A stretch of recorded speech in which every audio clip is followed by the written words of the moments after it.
2,84,992 ఎకరాల ఆయకట్టు రైతులకు సాగునీరు త్రాగునీరు అందించేటువంటి కెనాల్ ఏదైతే ఉందో మరి ఈ యొక్క కెనాల్ రాయదుర్గం అంటే ఏదైతే కర్ణాటక నుంచి మన ఆంధ్రప్రదేశ్ రాష్ట్రంలో రాయదుర్గం దగ్గర 105 కిలోమీటర్ దగ్గర ప్రారంభమై ఏదైతే ఉరవకొండ నియోజకవర్గానికి సంబంధించి మరి ఎన్ఏ అయ్యేటువంటి యొక్క కెనాల్ అంటే దగ్గర మన ఏపీలో రాయదుర్గం నుంచి ఉరవకొండ వరకు దగ్గర 84 కిలోమీటర్లు మరి ప్రవహించేటువంటి యొక్క ఎస్సీఎల్ కాలువ సంబంధించి 40 సంవత్సరాల క్రితం నుండి ఇది ఉండడం వల్ల ఈ కాలువకు సంబంధించినటువంటి లాకులు కానీ రెగ్యులేటర్లు కానీ వీటికి సంబంధించినటువంటి కట్టడాలు ఏవైతే దెబ్బతిని ఉన్నాయో వాటినన్నింటినీ కూడా మళ్ళీ రీకన్స్ట్రక్షన్ చేయాలనేటువంటి ఆలోచన ఒకటి. రెండవది ఏదైతే ఈ యొక్క కెనాల్ నీటి సామర్థ్యం 2,600 క్యూసిక్కుల నీరు మాత్రమే ఉండడంతో దీన్ని 4,200 క్యూసిక్కుల నీరుకు ప్రవాహ వేగాన్ని పెంచాలనేటువంటి ఆలోచనతో ఆ రోజు 2009లో ఆ రోజు ఈపీసీ పద్ధతిలో 6 ప్యాకేజీల కింద పనులు ప్రారంభించడం జరిగింది అధ్యక్ష. అయితే 2009లో ప్రారంభమైనటువంటి పనులు 2019 సంవత్సరం వరకు కూడా పనులు సాగుతూ వచ్చినాయి. 2019 సంవత్సరానికి చూస్తే ఏదైతే ఈ యొక్క 6 ప్యాకేజీలకు సంబంధించిన అగ్రిమెంట్ వాల్యూ 458 కోట్లుంటే అందులో 309 కోట్లు 2019 వరకు కూడా ఖర్చు పెట్టడం జరిగింది అధ్యక్ష. అంటే ప్రాజెక్టు వ్యయంలో దగ్గర 70% పనులు 2019 వరకు కూడా పూర్తి చేయడం జరిగింది అధ్యక్ష. తర్వాత వచ్చినటువంటి ప్రభుత్వం ఏదైతే దురదృష్టవశాత్తు వచ్చినటువంటి ప్రభుత్వం ఆ వైసీపీ ప్రభుత్వం మరి ఏదైతే ఈ యొక్క 2019 నుంచి ఈ పనుల్ని త్వరితగతంగా ఆ బ్యాలెన్స్ 30% పనుల్ని ప్రారంభించడం మాట నుంచి ఏదైతే 8/7/2020 సంవత్సరంలో 365 జీవోని తీసుకొచ్చి ఏదైతే ఈ యొక్క 6 ప్యాకేజెస్ పనులు ఏవైతే ఉన్నాయో మొత్తం వాటన్నిటిని కూడా ప్రీ క్లోజర్ చేసి ఆ 30% పనుల్ని నిర్దాక్షిణ్యంగా నిలిపివేసినటువంటి పరిస్థితి అధ్యక్ష. ఎంత దారుణం అంటే పనులను నిలిపివేయడం ఒకటైతే మళ్ళీ తిరిగి ఈ పనుల్ని అంటే రీశాంక్షన్ అనేది మళ్ళీ 5 సంవత్సరాల వరకు కూడా ఇవ్వద్దనేటువంటి నిబంధన మరి పెట్టి పనులు నిలిపివేశారని అంటే నిజంగా అనంతపురం ప్రజల మీద ఎంత ఈ ప్రభుత్వానికి ఏదైనా కక్ష ఏంటని అర్థం కానిటువంటి పరిస్థితి అధ్యక్ష.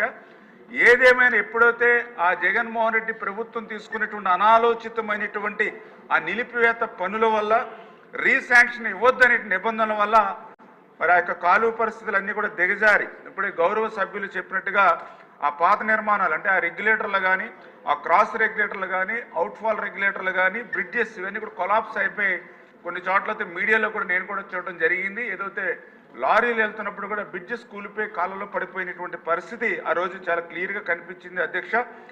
ఈ రకంగా మరి ఏదైతే ఆ కాలువల పరిస్థితి అంటే 2,600 క్యూసిక్కుల నీరు అనుకున్నది ఈ కాలువల మరామతులు లేకపోవడంతో అది 1,500 క్యూసిక్కులు కూడా పడిపోవడంతో అక్కడ ఉన్నటువంటి అధికారులు మరి ఏదైతే నీటిపారుదల సలహా మండలి కానీ జిల్లా కలెక్టర్ కానీ పదే అడిగారు అధ్యక్ష ప్రభుత్వాన్ని ఆ రోజునటువంటి వైసీపీ ప్రభుత్వాన్ని వెంటనే ఇది ఎమర్జెన్సీ వర్క్స్ ఇమీడియట్లీ వీటిని ట్యాకప్ చేయాలి అంచేత ఏదైతే మీరు రీశాంక్షన్ అని చెప్పి నిబంధన పెట్టారో దాన్ని తీసేయమని వాళ్ళు చెప్పడం జరిగింది.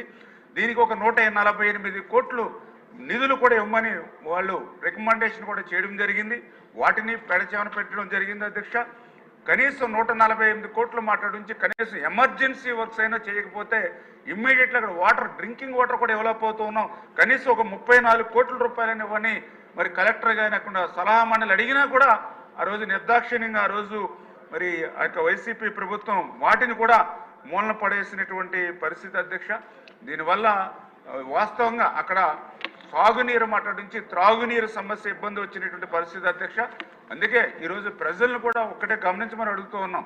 ఎందుకంటే ఏదైతే అనంతపురం జిల్లా అంటే వెనుకబడినటువంటి జిల్లా, తక్కువ వర్షపాతం ఉన్నటువంటి జిల్లా, అది కూడా ఆంధ్రప్రదేశ్ రాష్ట్రంలోనే కదా అధ్యక్ష, యావత్ భారతదేశంలోనే అత్యంత తక్కువ వర్షపాతం ఉన్నటువంటి రెండవ ప్రాంతం అంటే రాజస్థాన్లో ఉన్నటువంటి జైసల్మేర్ తర్వాత రెండవది ఏదైతే అనంతపురం లో రెయిన్ఫాల్ ఉన్నటువంటి జిల్లా అధ్యక్ష.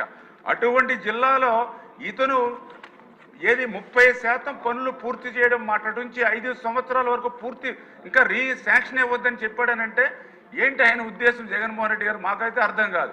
ఎందుకంటే అనంతపురం జిల్లాలో ఎస్సీలు లేరా, అనంతపురం జిల్లాలో ఎస్టీలు లేరా, అనంతపురం జిల్లాలో బీసీలు లేరా, అనంతపురం జిల్లాలో మైనార్టీలు లేరా, అనంతపురం జిల్లాలో ఆడబిడ్డలు లేరా? ఎందుకంటున్నానంటే ఆయన మైక్ పట్టుకుంటే నా ఎస్సీలు, నా బీసీలు, నా మైనార్టీలు, నా ఆడబిడ్డలు అంటాడు. మరి అత్యంత వెనుకబడినటువంటి అనంతపురం జిల్లాలో, అత్యంత అల్ప వర్షపాతం అనేటువంటి అనంతపురం జిల్లాలో, కరువు తాండవిస్తున్న జిల్లాల్లో ఆ 30% పనులు బ్యాలెన్స్ పూర్తి చేయడం మాట్లాడించి అసలు 5 years వరకు ఈ వర్క్స్ని టేకప్ చేయొద్దు అన్నాడంటే మరి అన్పార్లమెంటరీ అనుభవం ఇది తొగ్గలక ప్రభుత్వం ఏదైతుందో అటువంటి లక్షణాలు ఇవన్నీ కనిపిస్తూ ఉన్నాయి. ఏదేమైనా కూడా ఇది బాధ్యతాయుతమైనటువంటి ప్రభుత్వం. చంద్రబాబు నాయుడు గారు చాలా క్లియర్గా ప్రతి ఎకరానికి కూడా నీరు అందించాలనేటువంటి లక్ష్యం ఏదైతే ఉందో దానికి అనుగుణంగా గౌరవ సభ్యులు అడిగినట్లుగా ఇమ్మీడియట్లీ, ఎందుకంటే బడ్జెట్ సహకరించినప్పటికీ కూడా ఇమ్మీడియట్లీ ఎమర్జెన్సీ వర్క్స్ ఏవైతే ఉన్నాయో